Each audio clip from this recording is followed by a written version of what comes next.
암, 유전병, 심장병 이 세 가지 병이 제일 많이 걸립니다. 그 외에도 뭐 폐렴, 뭐 백내장 이런 것들이 걸리거든요. 벨라루스라는 나라가 있었는데 그 나라에서 갑상선암 환자 수가 증가하는 그래프입니다. 1986년도 이때 체르노빌 사고가 났거든요. 사고 난 지 5년, 10년 지난 다음부터 여성에서 갑상선암이 이렇게 올라갑니다. 이게 계속 올라가요. 이렇게 이 교회 두 번 올라갑니다. 왜 오르냐? 땅이 오염됐잖아요. 그리고 그 땅에 사람이 계속 살잖아요. 새로 태어난 사람들도 계속해서 오염된 음식을 먹어야 됩니다. 그러다 보니까 새로운 피폭이 돼요. 그러니까 다시 또 암에 걸리고 이렇게 해서 계속 환자 수가 증가합니다. 여성 이렇게 올라가요. 남자는 안 올라가요. 여자만 올라가요. 여자만 올라가요. 원래 그래요. 암이 많이 발생한다고 하는데 방사능 때문에 발생하는 암 중에서 제일 많이 올라가는 게 갑상선암이에요. 여성의 갑상선암. 두 번째가 뭐냐? 유방암이에요. 이것도 여자만 걸려요. 남자는 아주 드뭅니다. 방사능은 남녀 차별을 합니다. 남녀 평등 없어요. 여자만 공격해요. 그리고 애들 공격해요. 애들 중에서 여자 어린이 집중 공격해요. 그리고 태아 공격합니다. 뱃속에 있는 애를. 여자 태아를 집중 공격합니다. 엄마, 어린이, 태아 이게 뭐예요? 생명현상의 중심축이죠. 물론 남자가 중요한 존재이긴 한데 생물학적으로는 곁다리예요. 곁다리입니다. 쓸데없는 남자들 다 용서해주고 여자만 공격해요. 애들 공격하고. 왜 그럴까요? 방사능은 굉장히 중요한 것만 공격합니다. 엄마가 중요해요? 아빠가 중요해요? 엄마가 중요해요. 애들한테 물어보세요. 다 엄마가 중요하단 말이야. 원래 그렇습니다. 그래서 아주 반생명적이라는 거죠. 그리고 이 그래프, 이게 굉장히 중요한 그래프예요. 이게 또 복잡하죠? 포기하고 싶으시죠? 안 복잡해요. 제가 설명을 해드릴게요. 이게 뭐냐면요. 그 사이에 방사능에 피폭된 사람들이 많았어요. 여러분, 히로시마 아시죠? 나가사키 아시죠? 그때 피폭된 사람들 많아요. 또 체르노빌 사고 때 피폭된 사람 굉장히 많습니다. 그 사람들이 암에 걸리나 안 걸리나 계속 조사를 하겠죠? 이거를 역학조사라고 하는데 역학조사를 한 논문이 수십 편, 수백 편이 나왔어요. 그 논문들을 다 모아서 한 개의 그래프로 만든 게 바로 이 그래프입니다. 이 그래프가 무슨 뜻이냐? 이쪽으로 많이 가면 피폭량이에요. 피폭이 많이 될수록 이쪽으로 갑니다. 위로 많이 가면 암 발생 환자예요. 피폭량이 많아질수록 암 환자 수가 많아져요. 이렇게 갑니다. 직선으로 올라가요. 비례해서 올라갑니다. 피폭량과 암 발생은 비례해요. 그래서 이렇게 직선으로 가요. 피폭량이 많으면 암 환자 수가 많이 증가해요. 피폭량이 적으면 적게 증가합니다. 피폭량이 적당하면 적당히 많아져요. 피폭량이 극미량이면 아주 방사능에 조금 쪼였어. 그럼 어때요? 암 환자 수가 극미량 증가해요. 그리고 같은 피폭량이더라도 어떤 암은 많이 발생하고 어떤 암은 적게 발생해요. 많이 발생하는 암이 뭐예요? 여성의 갑상선암, 유방암 이렇게 많이 발생해요. 다른 건 그거보다 덜 발생해요. 그렇지만 모든 암이 다 원점을 지나는 직선으로 나와요. 비례합니다.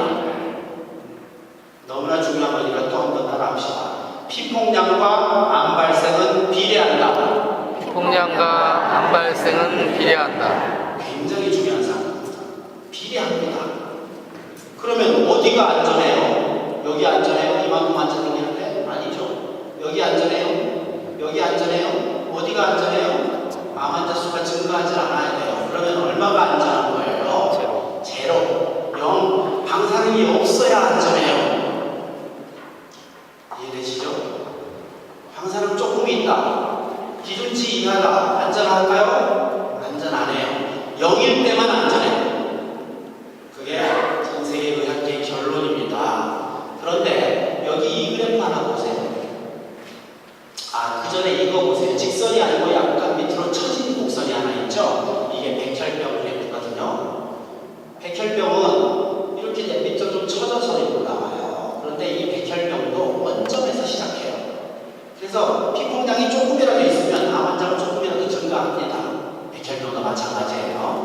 따라서 백혈병을 포함해도 마찬가지입니다. 피폭량과 암 발생은 비례합니다. 이해되시죠? 그런데 이 그래프 보세요. 이거 점선으로 되어 있는 거 여기 지금 스레시홀드라고 써져 있죠? 문턱. 이게 막 무슨 뜻이냐면 이만큼은 방사능에 조금 피폭되는 거죠? 조금 피폭될 때는 암 환자 수가 증가하지가 않는다 이 뜻이에요. 그러다가 많이 피폭되면 그때부터 암 환자가 증가한다 이 뜻이거든요. 그러니까 기준치 이하라서 안전하다 이 말은 바로 이 그래프가 맞으면 이 말이 맞는 겁니다. 이해되시죠? 기준치 이하니까 이만큼 피폭되면 암 환자 수가 증가하지 않잖아요. 그런데 문제는 이 그래프는 틀렸어요. 전 세계 학자들이 이거는 아니다라고 결정을 해준 겁니다. 이건 틀렸다는 거예요. 이건 잘못된 거예요. 사이비 이론이에요. 이 사이비 이론의 이름 이상해요. 한번 따라해보세요. 호메시스. 이름 이상하죠? 호메시스 이론이에요. 이게 이 호메시스 이론은 어떻게 생겼냐면요. 원래 여기서 이렇게 해서 밑으로 내려와요. 이 그래프가 밑으로 내려와요. 원룸이에요. 방사능에 조금 쪼이면 오히려 암 환자 수가 줄어들어. 원룸이에요. 방사능에 조금 쪼이면 항암 효과가 있어 이 뜻이에요. 건강에 오히려 좋아 이 뜻이에요. 이게 말이 되는 소리입니까? 말이 안 되는 소리예요. 전 세계 의학계가 이런 사이비 이론하고 딱 제껴버렸어요. 틀렸다 이렇게. 근데 이 사이비 이론이 작년에 나왔었어요. 이거 한번 보십시오. 작년에 그 원구의 방사능 아스팔트 사건 혹시 아세요? 네. 그 아스팔트 사건이 일어났을 때 국민들이 불안해하니까 방사선 방호 학회라는 데서 이 교수가 이 그래프를 놔두고 국민들을 안심시킨다고 내놨어요. 설명해놨어요. 이 그림 보십시오. 뭐예요? X축은 방사선량이죠. 피폭량입니다. 피폭량 위로 가면 이득, 밑으로 가면 해악이니까 피폭량과 암 발생은 비례한다 해서 여기서 직선으로 내려와야 되잖아요. 아까 그 그래프 뒤집어 놓은 겁니다. 그런데 이 그래프는 어때요? 위로 올라갔다 내려가요.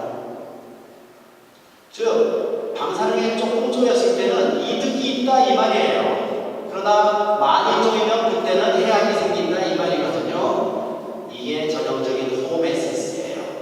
생각해보세요. 방사능에 많이 쪼이면 항암 효과가 있어. 여러분 농약 아시죠? 농약 많이 먹으면 죽는 거 아시죠? 근데 농약을 조금 먹으면 건강에 좋아요. 말이 돼요? 방사능 많이 쪼이면 죽거든요. 조금 쪼이면 항암 효과가 있어. 말이 돼요? 말이 안 되는 겁니다. 틀렸어요. 사이비 이론이에요.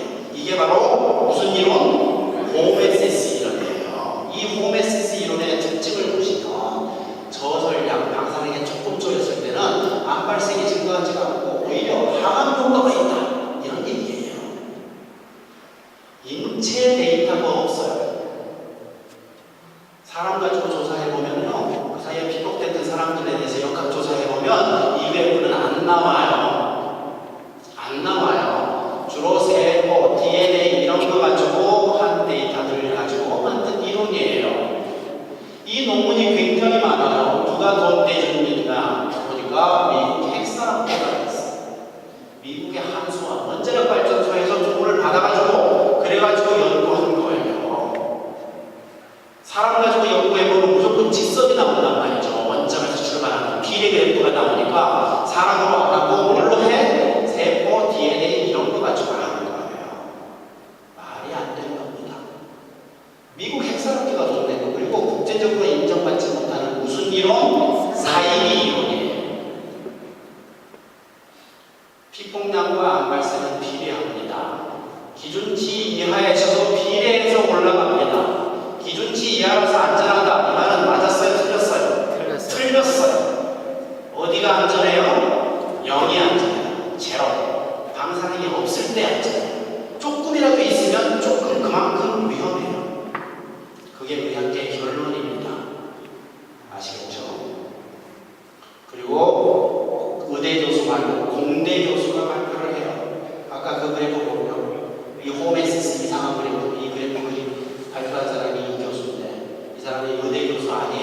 한양은행 교수도 아니고 한양공대 원자력과 고수.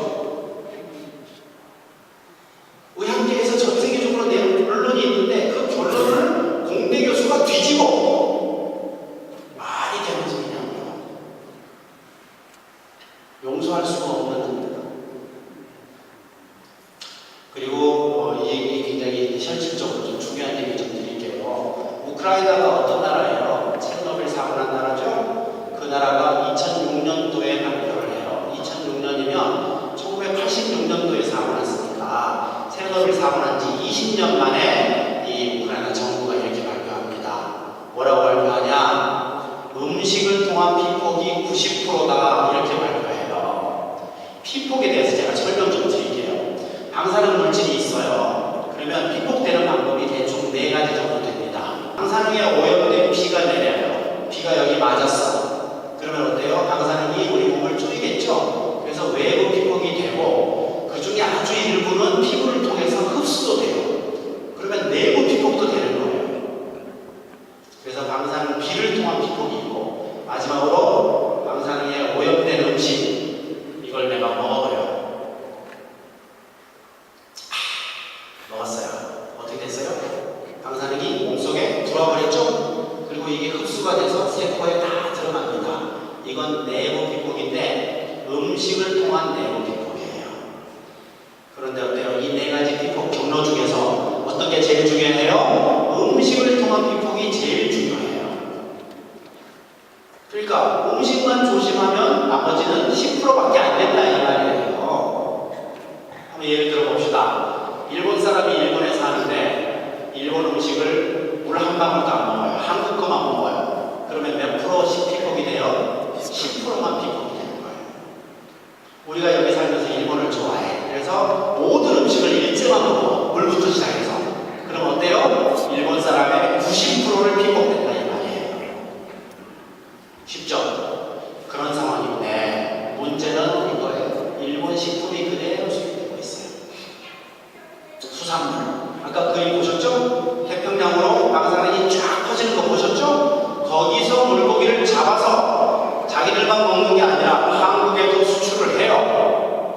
뭘 수출하냐? 냉장 명태, 고등어, 돔, 방어, 대구 이것들이 좋아요. 일제가.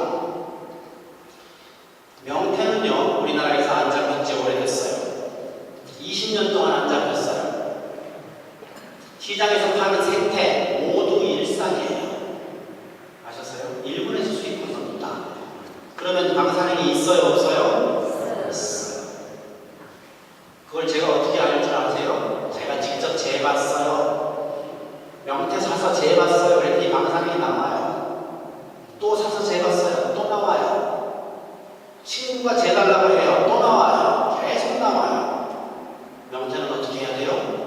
먹지 말아야 돼요. 명태만 먹지 말아야 돼요? 아니에요. 동태 나와요. 동태 러시아산이죠. 일본에서 러시아 앞바다로 쫙 방사능이 올라갔어요. 동태 나와요. 황태 나와요. 노가리, 북어 다 나와요. 명란젓, 청란젓 다 명태죠? 안 돼요. 생선전, 명태전이죠? 시장에서 파는 거 다 명태예요. 방금 말씀드린 그게 다 명태류. 얘들은 안 돼요. 얼마 동안 안 먹어야 돼요? 300년 안 먹어야 돼요. 그래서 유언서에 써놔야 됩니다. 사진 찍어서 이게 명태다, 이게 북어다. 맛이 궁금하더라고 300년간 먹지 마라. 그런 상황입니다. 다른 건 어때요? 고등어도 안 돼요. 왜? 고등어는 국산이 있죠. 국산 고등어도 있고 일본산 고등어도 있는데 제가 정부한테 물어봤어요. 여기들 뭐 얼마씩 수입하고 있냐? 일본에서 수입한 거니까 제가 다 물어봤어요. 그랬더니 일본에서 들어오는 물고기의 90%가 고등어예요. 일본 수산물 중에 대부분이 고등어예요. 뭘 의미해요? 우리가 고등어를 샀을 때 그게 일본산일 가능성이 상당히 높아요. 거기에 일본산하고 바쁘니까 고등어? 아니죠. 뭐라고 돼 있어요? 국산이라고 돼 있어요. 여러분 그거 믿어요? 믿을 수도 있고 안 믿을 수도 있어요. 그러나 저는 잘 안 믿어요. 왜 일본산 고등어가 많이 들어오는데 일본산에서 파는 건 없어요. 일본산 고등어 보셨어요? 못 봤죠? 그러면 그 일본산이 뭐가 됐어요? 국산이 된 거예요. 진짜 국산도 있을 거예요. 그래서 고등어 중에는 좀 억울한 고등어가 좀 있을 겁니다. 그러나 저는 고등어 위험하다고 생각해요. 그래서 명태와 고등어를 2년간 안 먹었어요. 동방어 이건 별로 안 먹죠. 우리가 자주 먹는 거 아닙니다. 대부분 일본산만 아니면 괜찮다고 생각해요.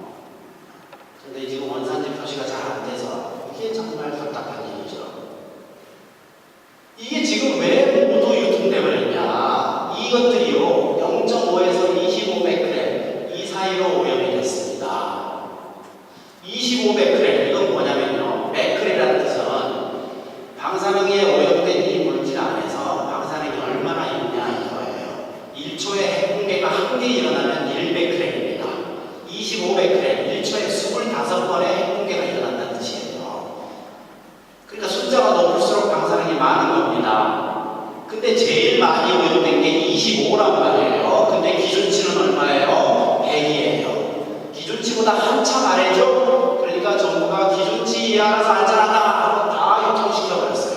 방사능이 오염된 고등어, 명태다. 그래서 우리 국민들은 다 먹어버렸어요. 국민들 입속에 다 들어가 버렸어요. 그 세슘이, 방사능이.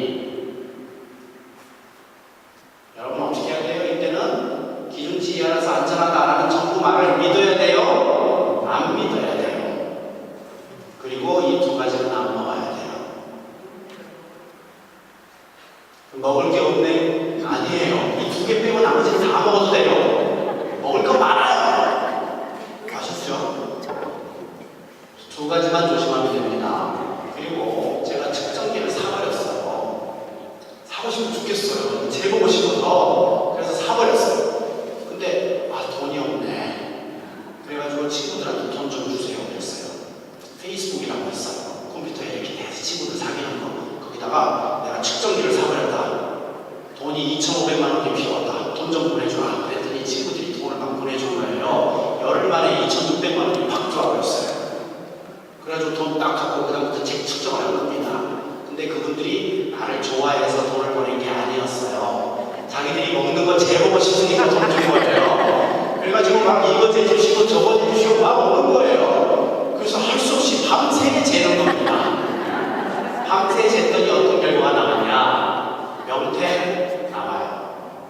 항상 나옵니다. 고등어 나왔다 안 나왔다 해요. 대구 나왔다 안 나왔다 하는데 일본산은 대부분 나와요. 국산 농산물 어때요? 안 나와요. 쌀 막 보내고 별걸 다 보내요. 미숫가루 보내고 막 자기가 잘 좋아하는 거, 잘 먹는 거 막 보내는 거예요. 다 안 나와요. 우리나라 땅은 별로 오염이 안 됐습니다. 근데 국산 농산물 중에 나오는 게 있어요. 그게 뭐냐? 이거예요. 표고버섯. 이상하죠? 국산인데 왜 그럴까? 그래서 제가 경주에 있는 시장에 가서 북한산이라고 하더라고요. 북한산을 사왔어요. 북한산 표고. 재봤어요. 나와요.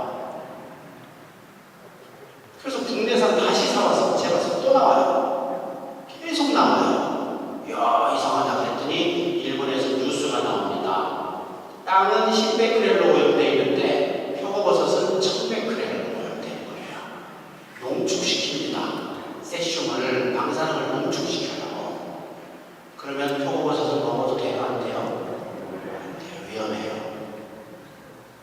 제가 이 강의를 장흥에 가서 했거든요. 장흥은 표고버섯 산지예요. 제 강의 한 100명이 들었는데 이걸 얘기하니까 웅성웅성 막 한 거예요. 왜 그러세요? 그랬더니 이 중에 반이 표고버섯 농장한대. 전 몰랐어요. 내가 재본 것 중에 장흥산이 많았어요. 아이고 어떻게 해요? 아이고 죄송하다. 근데 사실인 걸 어떡하냐. 대부분 국민이 모르니까 지금부터 표고를 다른 걸로 사사살 바꿔라 그랬어요. 사살 바꿔라. 계속 하면 안 되죠. 그렇게 말씀드렸어요. 어쩔 수가 없습니다. 이 방사